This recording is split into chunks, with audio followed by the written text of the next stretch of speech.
Let's talk about this is kind of a sensitive topic and difficult at times. But how do you guys? And I'll let whoever wants to jump in first handle this one. But how do you handle dismissing employees who aren't working out? In the sense that they're just not good workers. Not that there's anything wrong with them; they haven't stolen or are insubordinate. They're just not towing the line, so to speak. How have you handled that sort of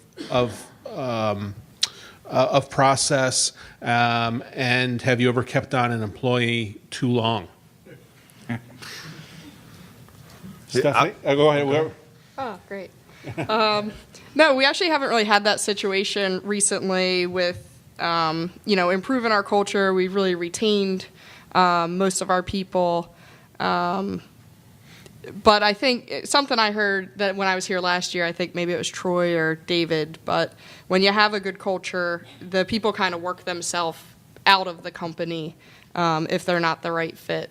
So also having objectives and quarterly goals, and the regular meetings, they kind of know where they stand every time you meet with them, and it's a very, it's based on a number. So, like I said, we haven't really had to let anyone go recently. The culture has helped. Mm-hmm. Mark, you seem to come from a much more structured environment. How is that handled? And do they have, you have your first warning and. Yeah, so at our peak, we had over 300 employees. And when you use the Donald Trump method and tell them they're fired, you get labor board complaint after complaint after complaint. So we trained our staff to use a corrective action policy, and it worked. It's hard sometimes to get hard-working construction guys to follow that mindset. They often would tell me after months of somebody not being on time or not pulling their weight that we should fire this guy. And I think that's kind of the standard in the industry, and it took a fair bit of work to change the mindset of those supervisors to say each time there's a problem, we have to let them know. And really, I guess that's sort of introducing a more candid way of managing a company. It's black and white. You are not doing your job properly today because you didn't show up on time, or you didn't pack your lunch, or you didn't bring any water, and it's boiling hot outside, and we're laying pavers in the middle of a field with no trees. It's stuff like that that the foremen often want to fire somebody over. But I think it's so much easier just to issue a corrective action. And in the process, you build better staff. So your culture, I think, gets to be a little bit more positive. You become a learning organization rather than a firing organization. And turnover slows down. And I think you just get this different layer of accountability in the company. So corrective action policy, as hard as it may seem, is actually pretty easy to implement. Can you define a little bit for people who might not be familiar with that term? What is exactly is a corrective action policy? I think the standard term in the world is the disciplinary policy, where you've got the step 1, 2, 3.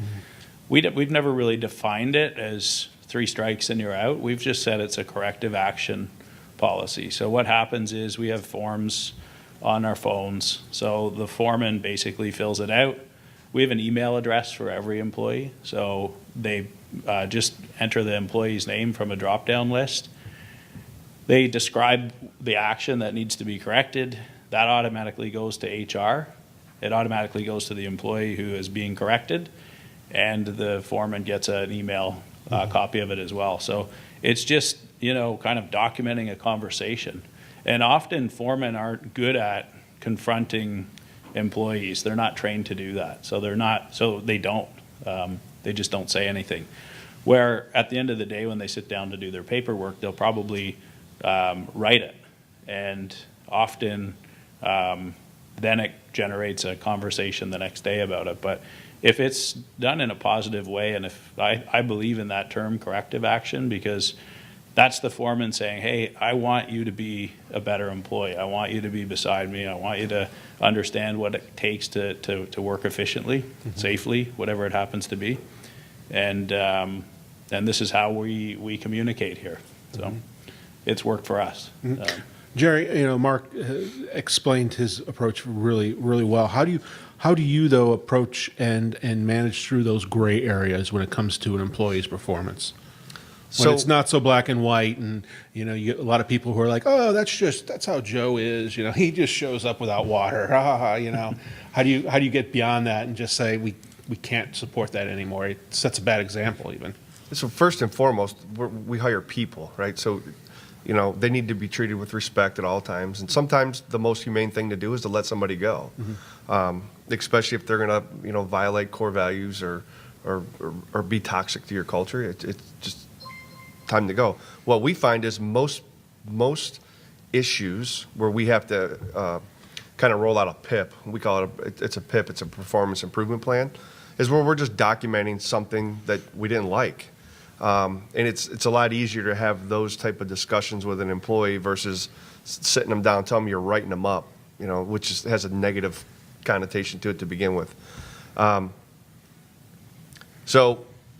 the other side of this is we invest a lot of time and money into these people. So the last thing we want to do is just 3 strike and you're out. Sometimes people have life situations that, we need to be more flexible with, and so do our foremen and other leaders that have, these HR responsibilities.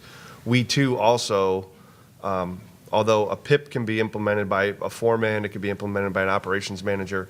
At any of those levels, HR is always called in, depending on the severity of the PIP, to have those discussions, because they're really good at having them, and it doesn't even faze them.